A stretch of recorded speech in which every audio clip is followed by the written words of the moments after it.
back with round 4 here at the Midseason Showdown in Southern California at the Santa Ana Esports Arena. We've got for you 2 players. One you might recognize from his time during 2017-2018, which would be Peter Muñoz. And then we've got someone from brand new, actually. His name is Tang, and they are going to kick us off for round 4. I'm super excited, guys. We're a little bit under halfway there. And on your left side, you've got Peter with that Corviknight, Arcanine, Sylveon, Tyranitar, Reunigris, I'm gonna go with that, and Ludicolo. And on the right side, you've got Lee with that Scrafty, Duraludon, another Sylveon, Gyarados, Raichu, and Whimsicott. Okay, 2 Sylveon in the same round. So Sylveon picked up a lot of sort of momentum in talks because of the fact that Hyper Voice and Pixelate are back, and Throat Spray as an item actually gives you +2, I want to say, to special attack when you use a sound-based move. Raichu, kind of a contender in terms of you have the Fake Out Pressure again. It is a fast Pokemon. You've got Lightning Rod to draw in attacks, and Whimsicott, always a fan favorite here. On Peter's side, Corviknight, not quite a Pokemon that you see as often despite its Gmax being legal, and Ludicolo without exactly a rain supporter to take advantage of its Swift Swim is something kind of, these are really aggressive trainer cards, and I'm hoping for some really cool matches, especially because they've both got sort of cute Pokemon in terms of that Sylveon. I'm really hoping to see that at some point, and actually we do have that here as we've got Duraludon and Sylveon. So 2 Pokemon here that can deal a lot of damage from the get-go, as Ludicolo and Tyranitar are actually going to hit the field. Very interesting here, as Tyranitar is going to bring up the Sandstorm with its Sandstream ability, and we've actually got Ludicolo, which is a water grass type, and generally again seen with Pokemon that bring in the rain for that Swift Swim ability. Duraludon and Sylveon going to be really kind of nice here. Duraludon could just do some super effective damage into that Tyranitar, and actually Sylveon can go for that spread move with Hyper Voice, again being boosted by both Pixelate and potential Throat Spray item that it might have to make it even more damaging as a special attacker. Instead, now we've got Lee going for that Dynamax on turn 1. So a lot of people we've been seeing going for the Dynamax from the get-go, taking advantage of those 3 turns as much as possible. It is going to be that Duraludon, not the Sylveon. So Duraludon has access to Max Steel Spike, Max Warning, and things that can help boost defenses and lower the opponent's stages of attack or special attack. And we actually have another Dynamax now. So on Peter's side as well, it is most likely going to be that Tyranitar, I want to say, because of that Dusk Ball. It is, actually going to be that Tyranitar, so also going to have some pretty heavy attacks here with Max Rockfall, Max Quake. Max Darkness, not expecting to really see that. Not a lot of Tyranitar actually run Dark-type moves. Max Knuckle possibly for that Steel typing on Duraludon, but Ludicolo going for the Fake Out, which is what it's most known for, going to stop the Sylveon from going for any sort of attacks here, as Max Steel Spike is going to be the move of choice here from Duraludon. Go straight into that Tyranitar, does a lot of damage, get it to a little bit under half, and raise the defense of both Duraludon and Sylveon. So really important here on both those Pokemon, as Tyranitar is a heavy physical attacker. However, we do see weakness policy here on Tyranitar, so a +2 to the attack as Life Orb is revealed to be the item on Duraludon. Max Knuckle from Tyranitar at +2 is going to do a lot of damage to Duraludon, but Max Steel Spike did give it that +1 to its defense. We have a +3 Tyranitar now for that attack, as Sylveon doesn't move this turn thanks to being faked out. Both Sylveon and Ludicolo take residual damage from that Sandstorm. And now we kind of get to see what these 2 do, right? We see Duraludon and Tyranitar kind of a lot in teams, but Sylveon less so, and Ludicolo even less so, because there's not a lot of good Drizzler setters. Like Pelipper is very nice, especially now that we have it here again in this generation. But it hasn't really seen a lot of play, and we have Tyranitar going for Max Guard. Very rare again for Dynamax Pokemon to be using something like Protect, because it does burn a turn, as Max Steel Spike goes into that Tyranitar. Won't get the +1 to its defense because of the fact that it didn't connect, as Ace Beam is going to hit a little bit harder on Duraludon. Hyper Voice is going to connect only with Ludicolo, does some considerable damage here. And now Ludicolo again buffeted by that Sandstorm alongside Sylveon. Tyranitar and Duraludon both still now in their last turn of Dynamaxing. Tyranitar did take less damage because of the fact that it has gone for that Max Guard turn 2.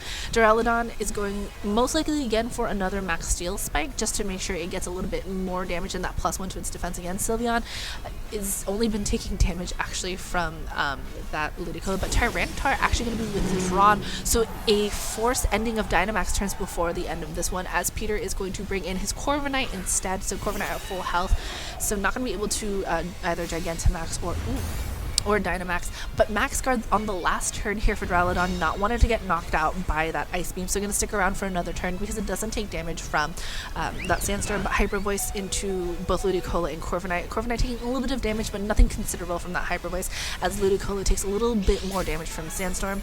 However, Corviknight getting a little bit of its HP back thanks to the leftovers. Sylveon just outputting steady damage with that Hyper Voice. I know it was a Pokemon that people had kind of looked at before and thought, hey, this is really good, and then Pixelate went from, like, I think 1.5 and went down to 1.3 instead for its damage, so not really a contender in most places, but is now kind of climbing its way back again, like some other Pokemon that we've been seeing. And Duraludon still in this fight is at 20 HP, but can at least go for one more attack. We did see it go for a Protect last turn, so I think right now that Sylveon is a little bit more of a threat for Peter than he wants it to be, and I think we're going to see it kind of get doubled down to this turn, because Duraludon you can kind of focus into at any point, but Sylveon again gets this kind of steady, consistent damage output with that Hyper Voice. But instead we're going to have Peter to withdraw his Pokemon again, and it's actually going to bring back that Tyranitar that was here earlier, had already taken some damage here, as Duraludon goes for the Dark Pulse instead into that Corviknight. Doesn't quite get it down to that half HP, but Corviknight goes for Body Press, a very popular move lately, and manages to pick up that knockout now on that Duraludon, as it was on like that last leg of its HP. And Hyper Voice one more time from Sylveon, going to catch both Pokemon here. Tyranitar going to take a lot of damage from that because it is a super effective damage, but Corviknight, it's taken a lot of damage for its trouble so far, has only managed to get one attack, and Sylveon still here as a Pokemon that honestly I think should be respected a little bit more as a threat. Even if you have something like Corviknight, which you could use something like Steel Winding, which I think is the only Steel type move it has access to, like natural, like through a TR, you have to respect the Sylveon a little bit more, right? Having that double, those two attacks hit, and then not having any way to kind of stop that is just a little rough right there. But Sylveon actually going to come out from Peter's side to reveal as the last Pokemon here, as Raichu on Lee's side hits the field. Raichu does also have access to Fake Out and Lightning Rod, but Fake Out is going to make sure that either Sylveon or Corviknight on Peter's side won't be able to move here. And Lee's Sylveon has kind of been sitting there and just screaming its voice off and doing some damage kind of consistently and again steadily, as Fake Out now from Raichu going to stop Sylveon on Peter's side. Gets a little bit of a critical hit as well for that extra damage, as Body Press now once again from Corviknight going into that Raichu gets it down to half health, so it does considerable damage, and I think that's an eject button. Oh no, red card. So red card's going to force out actually that Corviknight and bring back that Ludicolo in. So Ludicolo is going to go down this turn, thanks to that Hyper Voice from Lee's Sylveon is going to knock out the Ludicolo and gets considerable damage on the Sylveon on Peter's side as well. Sylveon not moving this turn because it did get faked out by Raichu, so now we're going to have that Corviknight come back onto the field. Won't get that leftovers recovery that it had from before, but Sylveon and Raichu are kind of sitting nice here. You can use a Thunderbolt, go after the Corviknight.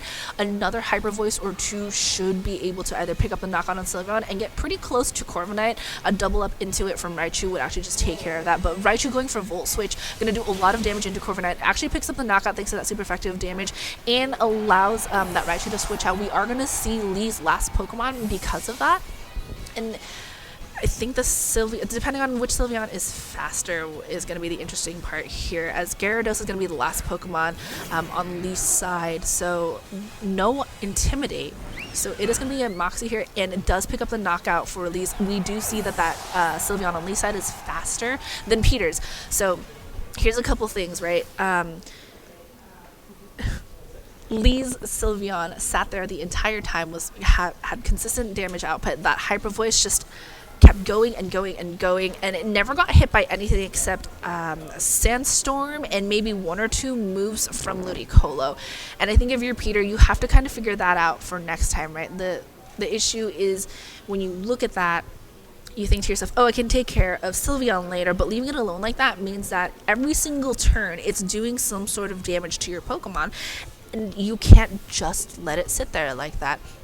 The choice of going for max guards for both of them in their Dynamax turns was also kind of intriguing, because again, you don't really see something like that happen because you're wasting, or sorry, not really wasting, you're choosing to take one of your 3 turns to be able to do some significant damage and get boosts in a stat to make sure you don't get hit, and that kind of requires some thoughts there. But again, on Peter's side, you see that Corviknight, Arcanine, Sylveon, Tyranitar, Renogus, and that Ludicolo. That Ludicolo not really doing as much as I think most of us are used to seeing Ludicolo do, right? It faked out and it Ice Beamed a couple times, but other than that, it kind of switched out and then was dragged back in to be knocked out. Whereas Lee, we saw the Duraludon and the Sylveon really put in a lot of work, and Raichu was kind of a nice sort of support Pokemon that was able to fake out and allow Sylveon to get some damage onto other Pokemon.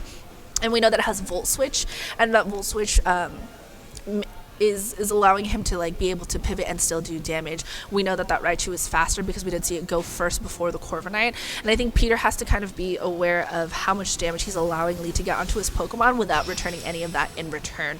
I think he needs to put a little bit more offensive pressure, and if that means choosing different Pokemon to Dynamax or Dynamax later, then I think a change in strategy is sort of needed there, especially like once again, like when you leave a Pokemon alone to be able to do damage, like we see the Sylveon once again from Lee's side, you have to kind of respect that a little bit more. So Duraludon and Sylveon for Lee, the same lead we saw in game 1, but Ludicolo and Sylveon instead on Peter's side. So a little bit of a change here. So instead of the Tyranitar, we have a Sylveon and a Sylveon battle. So it's just a matter of how much hyper voicing you can have happen. Duraludon is actually in a pretty nice spot to be able to do massive damage with Max Steel Spike, and there's no redirection here, right? So I think Max Steel Spike and then hyper voicing is probably what's going to happen as Sylveon actually retreats instead. So maybe a potential fake out here is Renewrigus. This is the Pokemon I won't be able to say this generation, guys. So we are going to have Renegris. We're going to go with Renegris. And it's going to take on the field here for that Sylveon as Duraludon goes for the Dynamax, which we did see last game as well. So we actually saw Lee able to use 2 of the 3 turns for some damage output in terms of Max Steel spiking.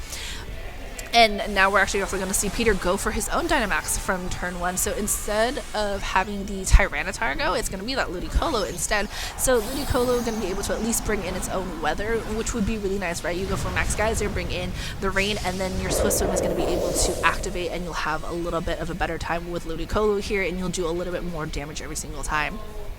We're going to have here Sylveon actually going for Protect instead of Hyper Voice, so didn't want to take any damage from whatever it was on Peter's side, as Duraludon goes for the Max Steel Spike, is going to connect into what was that Sylveon, but is still, is almost able to pick up the knockout on Renegris. Does get the plus defense to both Sylveon and Duraludon, and also loses the HP thanks to that Life Orb, but Max Geyser, more importantly here from Ludicolo, going to connect, and the most important thing for this Ludicolo is going to bring up the rain, so that Swift ability is going to make it faster than Duraludon on Lee's side. Sylveon also takes some damage though because Max moves do hit through a little bit through Protect, but Sylveon's still in a pretty okay place. That Renegris, not quite so much. It is taking a lot of damage for switching in on this turn, but that does mean that Sylveon in the back is like free to come in at any time here and just deal out damage. The Duraludon is going to be the point here that Peter needs to watch out for, because Max Steel Spike able to raise your defense but also do a lot of damage to something like Sylveon is going to be the tough part for him, as Renegris is actually going to be switched out and we're going to have Corviknight brought in here instead, so going to resist that Max Steel Spike just a little bit better. As Max Geyser one more time from Ludicolo, we are going to see it go first again thanks to that Swift Swim ability and that rain. Sylveon able to take that just a little bit better, as Max Darkness is going to be the move of choice instead, goes into the Ludicolo. So it's going to be coming off from a Dark Pulse from that Duraludon's move pool. Is going to lower the special defense of Ludicolo, which is going to be really nice. However, Mirror Armor from Corviknight is going to reflect that back into Duraludon, and it's going to have Duraludon go down one stage. But Hyper Voice is going to make sure that Ludicolo takes a little bit more damage from that Hyper Voice. Corviknight is going to just come in, take the Hyper Voice, get a little bit of HP back, still sit at near full. And now we have both Ludicolo and Duraludon on their last turn of Dynamaxing, and I think Peter has been putting himself in a little bit better spot this time, right? He is able to do more damage to Sylveon. Duraludon is still sitting there at a lot of HP, but it's at -1 special defense. A Max Geyser too could really take it. One Max Geyser could do a lot of damage into it, and Ludicolo is in a nice spot to be able to hit hard and fast because it's gonna be the fastest thing on the field thanks to the rain. And Sylveon wasn't able to do as much damage as it has been before. It's been seen as a little bit more of a threat here on Lee's side, but Corviknight being switched out, so Peter just kind of cycling through his Pokemon as he brings back Renegris, and it is on 16 HP, but Sylveon is also going to be withdrawn here, and we are going to have Gyarados come in here. We didn't see Intimidate from Gyarados in game 1, so I'm assuming that is obviously going to be Moxie because there's no ability proc here. Max Hailstorm is going to connect here with Duraludon. You're going to take away, though, that Swift Swim and the Rain because you're bringing in Hail now, and it is going to do some extra damage to everybody else on the field except Ice-type Pokemons, as Max Darkness is going to hit that Ludicolo again and gonna put it down another stage of special defense. So -2 now on special defense, and Renograss is going to be at -1 only because it was Corviknight from before. Gyarados and actually everybody on the field is going to take some damage here from Hail, as the Dynamax turns for both Ludicolo and Duraludon are at their last ones here. So we're going to see them go back to normal, and no Pokemon getting any bigger than what they are right now. But I think right now Peter is doing a little bit better at piecing his Pokemon's damage. Interesting choice here of the use of Max Hailstorm as the last one. Like, the damage output onto Duraludon was nice, but you sacrificed the speed advantage that you had at one point. Duraludon is at +1 for its defense, and then Ludicolo is at -2 on special defense. So actually any sort of move from either Pokemon is going to do a lot of damage into either Ludicolo or Renograss or whatever they have in the back.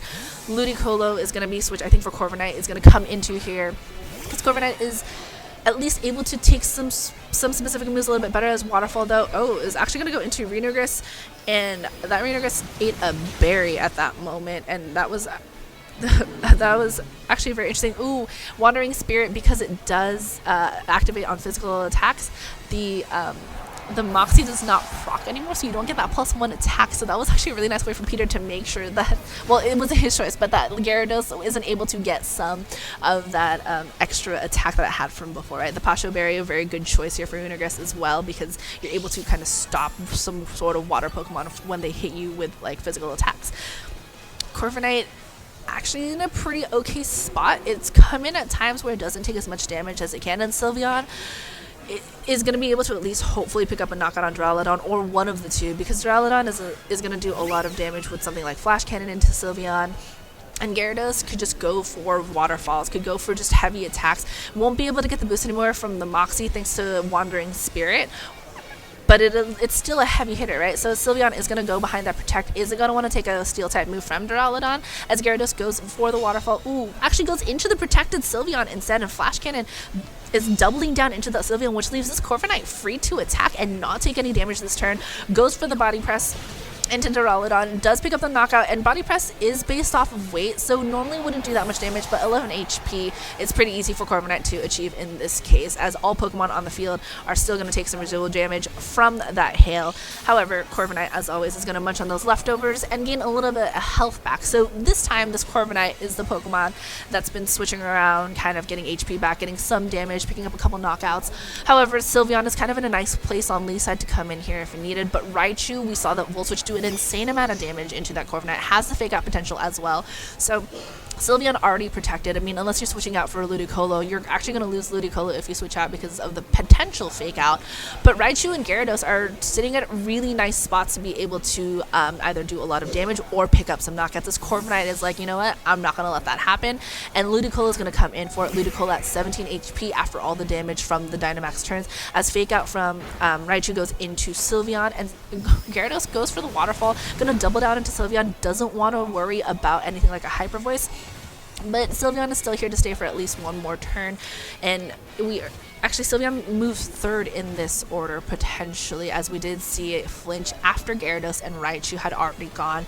Ludicolo is coming in at a time where it's not really in a good spot. It's at 8 HP. Sylveon's almost there, and right now Ludicolo actually going for the fake out into the Gyarados. Going to stop it on this turn, and Wandering Spirit is actually going to switch over. So Swift Swim goes to Gyarados now, as Wandering Spirit goes in for Ludicolo, and Raichu going for Volt Switch is going to pick up the knockout on Ludicolo. And because I'm pretty sure that, because that's a special attack, it won't activate Wandering Spirit, so the Spirit no longer wanders here, as Sylveon is going to come into the field for Lee. It is at full health still.